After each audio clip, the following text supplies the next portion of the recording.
네,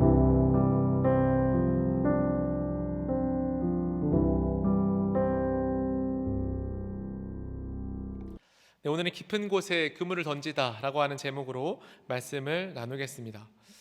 오늘 설교를 준비하면서 한 설교를 들었습니다. 그 설교를 들으면서 그 설교자께서 이런 말씀을 하셨어요. 깊은 곳에 그물을 던지면 기적은 일어난다. 깊은 곳에 그물을 던지면 기적이 일어난다라고 하는 이 말을 딱 들었을 때, 아, 그렇지. 너무 단순한 이 논리인데 내가 이런 것들을 잊고 살았구나 하는 마음에서 이 말씀을 준비했어요. 오늘 이 밤에 정말 이것을 깨달을 수 있었으면 좋겠습니다. 깊은 곳에 그물을 던지면 기적은 일어납니다. 할렐루야. 우리의 삶의 깊은 곳에 그물을 던지면 기적은 일어난다. 오늘 본문은 이러한 것을 설명하기 위해서 있는 말씀입니다. 오늘 본문은 게네사렛 호숫가, 즉 갈릴리 호수라고 하는 곳에서 이 본문이 일어나게 됩니다. 오늘 본문 1절에는 무리가 몰려왔음을 말하고 있어요. 예수님을 향해서 무리가 몰려왔습니다. 예수님이 그 당시에 바로 앞장 누가복음 4장에 보면 예수님이 시몬의 장모를 고치는 사건, 귀신들을 꾸짖는 사건, 그리고 온갖 병자들에게 손을 얹고 일일이 안수하며 기도하며 병자들을 고치는 사건들이 나옵니다. 이러한 사건들이 있고 무리가 몰려왔다라고 하는 오늘 이 본문의 내용으로 순차적으로 연결됩니다. 그러니까 그 당시에 예수님에 대한 소문이 퍼지기 시작했다는 것입니다. 지금도 어떤 병원이 유명하다라고 하면 전국 각지에서 그 병원으로 가지 않습니까? 근데 당시에 의술이 발달하지 않은 상황에서 어떤 한 사람이 말만 하면 고친다라고 한다면 무리에 있는 어떤 사람이든 전국 각지에서 예수님을 찾아왔을 것입니다. 오늘 본문이 그런 상황이에요. 무리가 예수님에게 찾아왔습니다. 그리고 예수님에게 배우고 싶었고 예수님께 고침받고 싶었어요. 예수님을 모두 바라보고 있는 상황 속에서 갈릴리 호수에 봉착하게 됩니다. 예수님과 수많은 무리들이 예수님을 바라보고 있는 그런 상황입니다. 근데 오늘 본문에서는 예수님께서는 수많은 무리들에게 그의 시선을 두지 않고 있어요. 오늘 본문 2절에 보면 예수님께서 보시는 시선은 호숫가에 배 두 척이 있는 것을 보시니 라고 말씀하십니다. 예수님은 다른 곳을 보고 있었습니다. 빈 배가 있는 그 두 척을 예수님은 바라보고 있었어요. 그 배는 빈 배였습니다. 아무것도 없었어요. 그리고 예수님께서 보시고 있는 사람들이 또 있습니다. 그 배의 어부들이 나와서 그물을 싣고 있는 것을 보셨다라고 말합니다. 빈배가 있고 그 빈배 앞에 그물을 싣고 있는 사람들을 보았습니다. 이 그물을 싣고 있는 사람들, 그물을 싣는다라고 하는 것은 하루에 그물을 통해서 물고기를 잡는 일을 다 마치고 나서 이 어업을 종료하고 정리하고 있는 중입니다. 그물을 하나하나 집어서 엉키지 않도록 깁고 싣는 중에 있었습니다. 이 두 사람을 예수님께서는 바라보고 있었어요. 그런데 이 두 사람의 표정이 참 어둡습니다. 좌절에 빠져 있는 것 같아요. 이러한 두 사람을 바라보고 있는 예수님의 시선을 오늘 본문에서는 기록하고 있습니다. 그리고 예수님은 발걸음을 움직이시면서 움직이기 시작하세요. 3절에 보면 예수께서 한 배에 오르신다라고 본문이 적혀 있죠. 그리고 3절에 보면은 그 배는 시몬의 배다라고 하는 것을 기록하고 있습니다. 그리고 이 시몬의 배를 육지에서 조금 떼기를 청하셨다라고 말합니다. 이 부분에 보면 예수님께서 육지에서 조금 떼기를 청하셨다라고 할 때에 우리가 이 본문을 그냥 보면 예수님께서 청하셨구나라고 할 수 있지만 이 말은 누군가에게 말하고 있음을 우린 생각해야 합니다. 예수님은 지금 누군가에게 청하고 있어요. 어떻게 해요? 이 배를 육지에서 조금 떼기를 청하고 있습니다. 누구에게 청하고 있을까요? 시몬 베드로입니다. 시몬 베드로야, 와서 이 배에 타고 이 배를 조금 육지에서 떼어주겠니? 라고 지금 말하고 있는 것입니다. 빈 배에 예수님과 시몬 베드로가 함께 탔습니다. 그리고 예수님은 이 배가 조금 떨어지는 상태에서 이 물을 가운데 벽처럼 두고 예수님께서 그들에게 가르침을 하기 시작하셨어요. 이 부분을 역사적인 기록에 따지자면 원형극장과 같은 역할을 했다라고 말해요. 예수님이 이 물결이 잔잔한 곳을 통해서 음성을 낼 때에 더 선명하게 예수님의 말씀이 전달되는 도구가 되었다라고 하는 것이죠. 예수님이 물을 향해서 가르칠 때 가장 가까이서 듣고 있던 사람이 바로 시몬 베드로였습니다. 시몬 베드로가 예수님의 가르침을 가장 가까운 곳에서 듣고 있었어요. 오늘 성경 이 누가복음을 적은 누가가 오늘 본문에서 강조하고 있는 첫 번째가 있습니다. 예수님께서 이 하신 말씀인데요. 그것은 바로 이 배의 주인이 누구였는가입니다. 이 배는 시몬의 배라라고 오늘 본문에서는 분명히 말하고 있죠. 그리고 이 유진 피터슨의 더 메시지 성경에서는 이 부분을 이렇게 말합니다. 예수께서 시몬의 배에 올라타셔서라고 말합니다. 예수님께서 시몬의 배에 올라타셨습니다. 그 배는 다른 사람의 배도 아니라 시몬의 배였습니다. 우리가 다음 구절들을 통해서 알고 있듯이 그 배는 빈배, 밤새도록 물고기를 잡았지만 물고기를 잡지 못했던 시몬의 배였습니다. 역사적인 기록에 따지면 갈릴리 호수에는 많은 물고기들이 있었다고 합니다. 그리고 물고기를 잡을 때 꼭 밤에 나가서 물고기를 잡았다라고 해요. 밤에 물고기를 잡으면 많은 물고기를 잡을 수 있기 때문에 밤에 물고기를 잡았다고 합니다. 그리고 갈릴리 호수에 물고기를 한번 잡으러 가면 꽤 많은 양들을 잡았다라고 하는 역사적인 기록들이 남겨져 있습니다. 근데 시몬 베드로가 예수님을 만났던 전날 밤은 이상하게도 물고기가 한 마리도 잡히지 않았습니다. 정말 이상했어요. 시몬 베드로가 어쩌면 그의 평생에 있어서 물고기를 이렇게 못 잡는 날이 있었는가라고 할 정도로 물고기가 전혀 잡히지 않았어요. 그물을 던지고 또 던지고 몇 번을 던졌을까? 그런데 물고기가 한 마리도 잡히지 않는 거예요. 어쩌면 이런 날이 있을까? 라고 하며 시몬 베드로가 좌절하며 낙심하던 밤이 바로 전날 밤이었습니다. 예수님 그 시몬의 배에 좌절과 절망에 있었던 시몬의 배 위에 올라타시고 있습니다. 그리고 대부분 어부들은 그날 벌어서 그날 먹고 사는 일용직이었습니다. 그리고 시몬 베드로는 이 바로 앞장에서 장모가 나오는 것처럼 결혼도 했고 자녀도 있었을 거예요. 그날 물고기를 잡지 못하면 자녀들이 굶게 되는 거예요. 여러분들이 알고 있듯이 어떤 나의 실수와 잘못 때문에 자녀들이 굶는다고 하면 얼마나 슬프겠습니까? 얼마나 어렵겠습니까? 그러니까 시몬 베드로는 내 자녀들 먹여 살려야 되는데 물고기를 잡아서 팔아서 내 자녀들에게 먹을 것을 줘야 되는데 라고 하는 그런 절박한 마음으로 계속해서 그물을 던졌던 거예요. 하지만 그의 절박함에도 그 바다는 무심하게 어떠한 물고기도 그에게 주고 있지 않았어요. 한마디로 시몬의 배는 좌절과 절망이 있는 배였습니다. 여러분, 오늘 본문을 들어가면서 우리가 생각해 봐야 될 것이 이것입니다. 여러분들이 인생을 살아가면서 무수히 많은 노력들을 하죠. 시간을 투자해서 공부를 하기도 하고 돈을 벌기도 합니다. 근데 어느 때에는 결실이 없는 때가 있어요. 또 어느 때에는 우리가 벌어놓은 돈만큼 마치 이 장독대에 구멍이 뚫린 것처럼 돈이 막 새어나가는 결실이 없는 것 같은 때가 있습니다. 그리고 우리가 지금 10월쯤 되면은 그런 생각이 들잖아요. 내가 올 한 해 어떤 일을 했는가? 그리고 인생을 되돌아보면 내가 이뤄낸 것은 무엇이지? 라고 하는 생각을 할 때가 있죠. 저도 있었습니다. 근데 우리가 그런 생각을 할 때마다 난 한 게 없는 것 같다, 결실이 없는 것 같아 라고 하는 생각을 하게 될 때가 있다는 것이죠. 예수님은 오늘 본문에서 그런 상황들, 그런 우리의 낙심되고 좌절하는 마음들, 그 마음들에 찾아온다는 거예요. 빈 배에 예수님께서 올라타신다는 것입니다. 우리의 좌절된 마음들, 우리의 낙심된 마음들, 우리의 결실 없는 것 같은 그 마음들, 가난한 심령들, 그 심령 위에 예수님께서 찾아가셔서 그 배에 함께 올라탄다는 것입니다.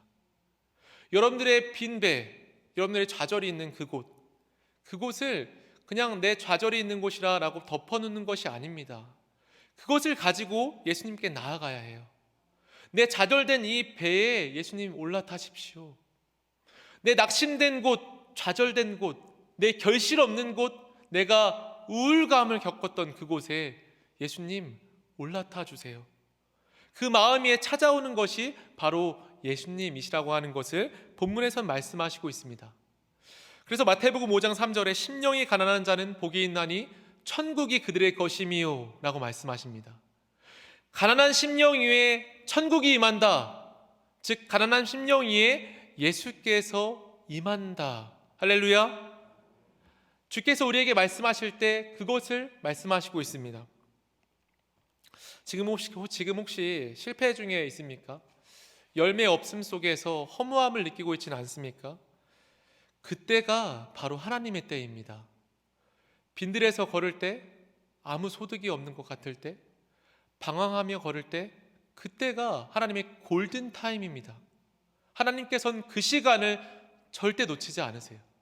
우리의 인생 중에 겪었던 좌절의 순간들을 하나님께서는 절대로 놓치지 않으십니다. 오늘 이 밤에 우리의 좌절의 배에 예수님께서 올라타실 수 있는 그러한 시간 되시기를 예수님의 이름으로 축원합니다. 예수님께서는 그런 베드로에게 말씀하십니다. 4절에 우리 4절 말씀 같이 한번 읽어볼까요? 시작. 말씀을 마치시고 잡으라. 아멘. 예수님께서 말씀을 마치시고 시몬에게 이르셨습니다. 깊은 데로 가서 그물을 내려 고기를 잡으라 라고 말씀하십니다. 여기서 깊은이라고 하는 헬라어는 바도스라고 하는 헬라어입니다. 이 바도스라고 하는 헬라어는 깊은, 또한 심오한, 신비한이라고 하는 뜻을 갖고 있어요. 또한 이 단어의 어근 바디스는 심오한 곳, 깊은 곳을 말합니다. 예수님께서 그에게 깊은 곳으로 가라라고 하신 것은 정말 깊고 심오한 것을 의미합니다. 즉 하나님만이 하실 수 있는 공간, 하나님의 공간으로 그를 초대하고 있는 거예요. 어떤 이런 상황적인 배경들이 있겠지만 저는 그것보다 하나님의 시각을 여러분들에게 설명해 드리고 싶어요. 사실 베드로는 예수님보다 수많은 어업의 경험들이 있죠. 예수님은 어업의 경험이 없어요. 목수예요. 심지어 물고기를 잡아본 적도 없어요. 그러한 예수님이 베드로에게 말할 수 있는 것은 어떤 내가 물고기를 잡을 수 있는 새로운 곳이 있어라고 하는 의미가 아니에요. 예수님 지금 말씀하시는 것은 나의 깊은 곳, 하나님의 방법이 가득한 곳, 하나님의 놀라운 역사가 있는 그곳, 장소에 이동을 해서 주와 함께 갈 수 있는 그곳, 마치 기도의 세계와 같은 곳, 우리가 기도할 때 하나님과 소통하는 그 놀라운 기쁨을 경험하지 않습니까? 깊은 곳, 신비한 곳, 심오한 곳으로 베드로를 부르고 있습니다. 이곳에 와라. 이곳에 같이 가자. 그리고 그곳에 그물을 던지자 라고 예수님께서 베드로에게 말씀하고 있습니다. 오늘 이 밤 우리가 기도하는 이곳이 깊은 곳인 줄 믿습니다. 하나님께서 오늘 여러분들과 대화를 초청하신 것은 이제 우리의 방법이 그치는 곳이 대화, 이 기도라고 하는 거예요. 베드로가 밤새도록 물고기를 잡았습니다. 그의 방법을 다 동원해서 그가 지금까지 가지고 있던 모든 요령들을 다 동원하지 않았겠습니까? 이 어업만큼 결과가 바로 나오는 그런 게 무엇이 있겠습니까? 그물을 잡고 올리면 물고기가 있으면 잡는 거고 없으면 못 잡는 거예요. 계속해서 그물을 던지고 계속 던질 수 있는 것이 바로 이 어부라고 하는 직업입니다. 베드로는 수없이 그물을 던지며 그가 가지고 있는 요령과 생각과 그가 지금까지 겪었던 모든 경험을 통해서 그물을 던졌습니다. 하지만 아무 소득이 없었어요. 베드로는 그날 밤 자신의 방법이 끊어지는 것을 경험했어요. 내 방법, 내 생각으로 하면 아무것도 이루어지지 않는구나. 아무 물고기도 잡히지 않는구나. 이제 예수님께서 말씀하시는 거예요. 깊은 곳으로 가라.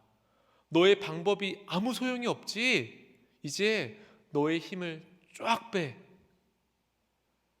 내 방법이 가득하고 나의 역사가 있는 깊은 곳으로 함께 가서 그곳에 그물을 던져 고기를 잡을 수 있을 거야. 예수님께서 오늘 베드로에게 그렇게 말씀하고 있습니다. 예수님께서 그렇게 말씀하시니까 베드로가 이렇게 대답하죠. 우리 5절 말씀도 같이 한번 읽어볼까요? 시작. 시몬이 대답하여 이르되 선생님, 우리들이 밤이 새도록 수고하였을 때 잡은 것이 없지만은 말씀에 의지하여 내가 그물을 내리리이다 하고. 아멘. 베드로가 대답해요. 저 밤새도록 노력했습니다. 밤새도록 내가 할 수 있는 모든 것들로 수고했어요. 하지만 아무 물고기도 잡을 수 없었습니다. 밤새도록 내가 수고하여 아무것도 잡은 것이 없지만은 하고, 그 다음에 말씀에 의지하여라고 하는 부분이 나오는데, 이 부분에 생략된 헬라어가 있습니다. 대라고 하는 헬라어가 생략되어 있어요. 이 헬라어의 의미는 역접 접속사 그러나입니다. 밤새도록 내가 잡은 것이 없지만은 그러나 말씀에 의지하여 그물을 내리리이다 라고 하는 말씀입니다. 내 방법이 그쳐졌을 때 하나님의 방법으로 나아간다는 것입니다. 내가 밤새도록 한 것이 정말 많았지만 내가 결실이 전혀 없었습니다. 이제는 하나님의 방법으로, 내 방법이 그쳐졌을 때 그러나 하나님의 방법으로 내가 그물을 내리겠습니다. 어떻게 해요? 말씀을 의지하여.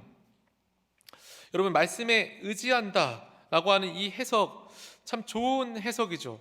말씀에 의지한다라고 하는 것은 참 좋은 의미입니다. 우리가 누군가를 믿을 때 내가 당신을 의지해라고 말할 수 있죠. 하지만 의지하는 것으로 나의 전적인 존재가 변화된다라고 하는 것을 표현할 수는 없어요.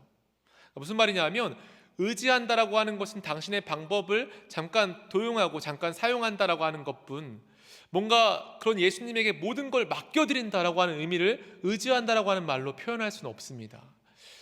이 단어 의지한다라고 하는 헬라어 에피는 사실 의지한다라고 하는 의미로 해석된 적이 성경에서 한 번도 없어요. 우리 성경에 와서 의역된 것입니다. 우리의 정서에 와서 의지한다라고 이렇게 표현하고 있는 거예요. 이 헬라어 에피는 사실 오버라고 하는 뜻으로 한 56번 정도가 성경에서 해석되고 있어요. 오버라고 하는 뜻은 뭐뭐의 위에라고 하는 뜻입니다. 뭐뭐의 위에. 그렇다면 이것을 대입해보면 어떤 뜻이 되는지 아십니까? 말씀 위에 그물을 던지겠습니다 라고 하는 뜻이 됩니다.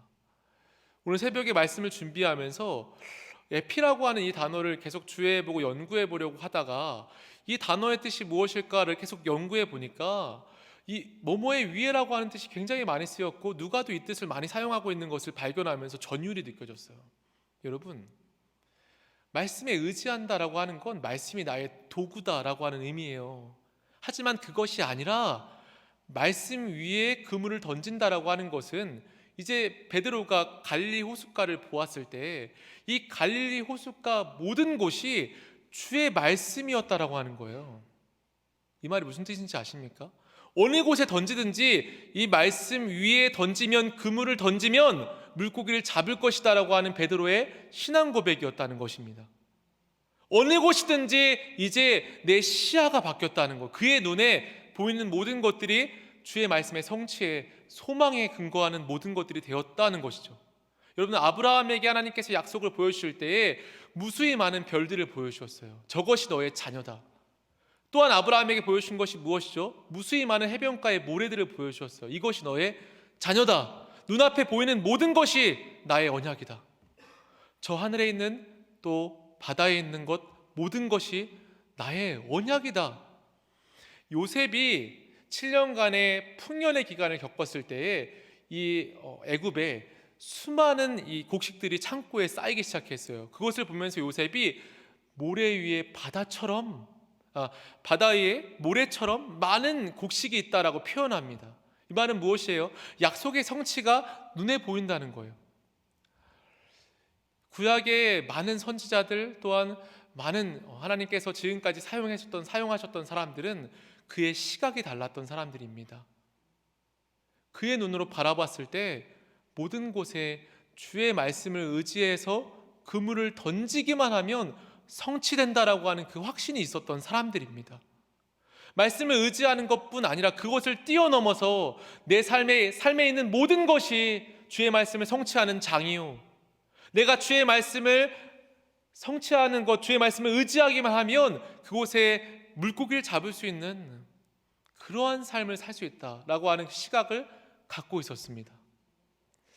원하기는 오늘 이 밤에 우리에게 주의 말씀으로 소망이 가득한 우리의 시각이 되기를 예수님의 이름으로 축원합니다. 우리의 시각 속에 소망이 가득한 거예요.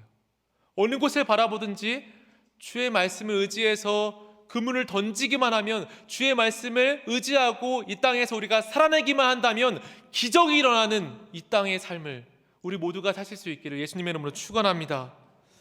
그래서 우리가 정말 즐겨 부르는 찬양이 이런 찬양이잖아요. 주의 말씀 의지하여 깊은 곳에 그물 던져 오늘 그가 놀라운 일을 이루시는 것 보라.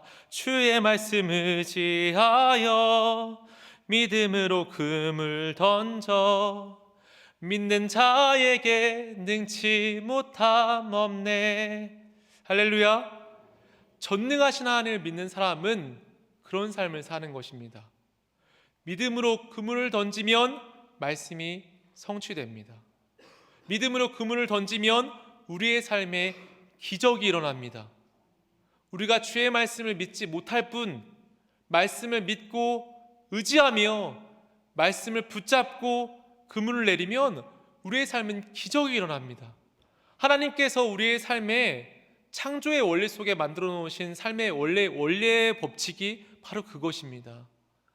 아담이 동물들을 바라보고 그에게 짓는 이름이 다 그 동물들의 이름이 되었어요. 무수히 많은 동물들의 이름을 지었습니다.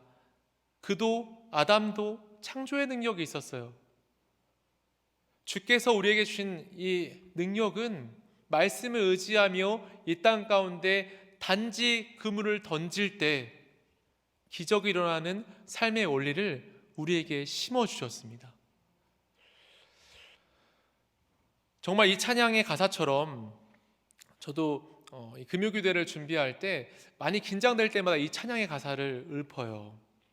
나는 말씀을 어떤 내 능력으로 선포하는 것, 내 능력으로 어떤 말씀을 전하는 것이 아니라 단지 주의 도구되어 그물을 던지는 것뿐이다. 그러므로 내 힘을 빼자. 던지는 자가 어찌 내 힘으로 던지겠는가 하는 것으로 제 중심을 잡습니다. 바로 그런 의미죠.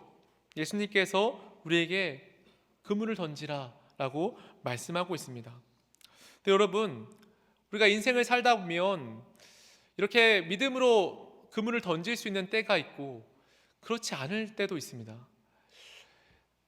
오늘 이 본문은 시몬 베드로의 회심 사건입니다. 그리고 그의 인생의 전체를 보여주고 있어요. 그의 인생의 말미가 되었을 때 베드로가 예수님을 3번이나 부인했을 때가 있었습니다. 그때의 베드로가 스스로 생각할 때에 이런 말씀이 있습니다. 마가복음 14장 72절에 닭이 곧 2번째 울더라. 이에 베드로가 예수께서 자기에게 하신 말씀 곧 닭이 2번 울기 전에 내가 3번 나를 부인하리라 하심이 기억되어 그 일을 생각하고 울었더라 라고 말합니다. 우리의 삶 가운데 주의 말씀을 의지하며 그물을 던질 수 있는 때가 있고 그렇지 못했던 때가 있습니다. 때로는 주의 말씀을 의지하지 못해서 우리가 우리의 힘으로 어떠한 일을 해결할 때도 있어요. 하지만 그때에 베드로가 우리에게 또 가르쳐 주는 것이 무엇입니까? 이 베드로의 이 예수님을 3번 부인했던 이 사건을 보면서 예수님 이렇게 말씀하세요. 자기에게 하신 말씀을 생각하고 울었더라. 우리의 삶 가운데 주의 말씀을 지키지 못하는 때가 있다면 우리는 그때를 생각하고 울면서 회개해야 합니다. 우리의 삶에 주의 말씀을 의지하면서 믿음으로 선포하며 살아가지 못했던 때가 있다면 그때를 돌이키면서 회개해야 해요. 그리고 베드로가 그의 전 삶을 살면서 이 베드로 전후서를 기록해 놓지 않습니까? 그곳에서 베드로가 그의 모든 삶을 살면서 살아보니까 이 말씀의 의미, 말씀이 우리의 삶 가운데 오는 의미에 대해서 이렇게 적어 놓았습니다. 베드로전서 1장 23절에서 25절에 제가 읽어드릴게요. 너희가 거듭난 것은 썩어질 씨로 된 것이 아니요 썩지 아니할 씨로 된 것이니 살아있고 항상 있는 하나님의 말씀으로 되었느니라. 그러므로 모든 육체는 풀과 같고 그 모든 영광은 풀의 꽃과 같으니 풀은 마르고 꽃은 떨어지되 오직 주의 말씀은 세세토록 있도다 하였으니 너희에게 전한 복음이 곧 이 말씀이니라. 아멘. 베드로가 그의 전 삶을 살아오면서 말씀과 동행하는 삶을 살아오면서 어느 때는 주의 말씀을 순종하기도 하고 어느 때는 주의 말씀을 순종하지 못하는 때도 있었습니다. 그러나 그의 모든 삶을 되돌아보니까 주의 말씀은 살아있구나. 주의 말씀은 세세토록 영원하구나. 할렐루야. 우리의 삶의 소망이 주의 말씀에 있다는 것입니다. 주의 말씀은 영원히 변하지 않는다는 것. 주의 말씀을 붙잡는 사람의 삶에는 이 살아있고 항상 있는 말씀으로 인해서 소망이 있다는 것을 우리에게 말씀해 주시고 있습니다. 사랑하는 충신의 성도 여러분, 오늘 이 밤에 우리가 기도할 때 주의 말씀을 붙잡고 기도하실 수 있기를 바랍니다. 여러분들의 시각 위에 정말 주의 말씀으로 인한 소망이 가득하기를 예수님의 이름으로 축원합니다. 우리가 바라보는 모든 곳에 주의 말씀을, 그의 주의 말씀에 그물을 던지면 기적은 일어납니다. 우리가 너무나도 많은 우리의 생각들로 이 그물을 가려놓고 있는 것뿐, 우리가 순수하게 주를 바라보고 주의 말씀이 곧이곧대로 선포되어지고 또한 이것이 이루어지길 소망하는 그곳, 그물을 믿음으로 던지기만 하는 그곳, 어떤 생각으로 이걸 던져서 될까? 라고 하는 생각으로 그물을 좌지우지하면서 망설이는 사람이 아니라 주의 도구되어 그물을 던지는 자, 주의 말씀으로 그물을 던지는 자, 그곳 위에 주의 은혜가, 주의 기적이 일어납니다. 오늘 이 밤에 기도하실 때 정말 내가 붙잡아야 하는 말씀이 무엇인지, 또 내가 그동안 주의 말씀을 능력 있게 선포하며 의지하지 못했던 것은 무엇인지를 생각하면서 기도하시고 회개하실 수 있는 오늘 이 밤이 되실 수 있기를 예수 그리스도의 이름으로 축원합니다. 아멘. 함께 기도하겠습니다.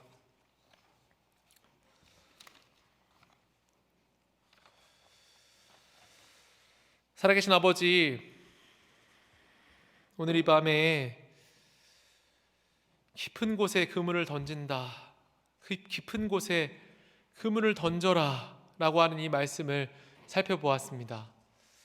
하나님, 베드로의 시각에 그의 갈릴리 호수는 주의 말씀이 가득한 곳, 소망이 가득한 곳으로 바뀌었습니다.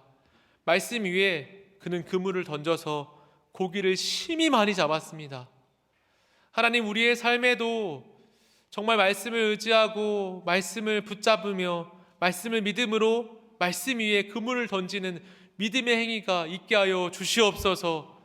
우리의 삶에 주께서 맡겨주신 영혼들, 맡겨주신 상황들 속에 담대하게 주의 말씀을 선포하며 주의 말씀으로 그곳에 주의 나라를 세우게 하여 주시옵소서. 도구가 다른 생각들을 하는 것이 아니라 오직 주인의 명령에 따라서 움직이듯이 주께서 던지실 때 우리가 맡기어 그곳에 주의 말씀을 선포하는 우리 모두가 되어줄 수 있도록 주님 붙잡아 주시옵소서. 하나님, 이 밤에 기도하는 모든 기도에 능력 있게 하여 주시고 전능하신 나의 주 하나님을 믿는 자마다 깊은 곳에 그물을 던지며 주께 선포하며 기도할 수 있는 은혜가 있게 하여 주시옵소서. 예수님의 이름으로 감사하며 기도합니다. 아멘.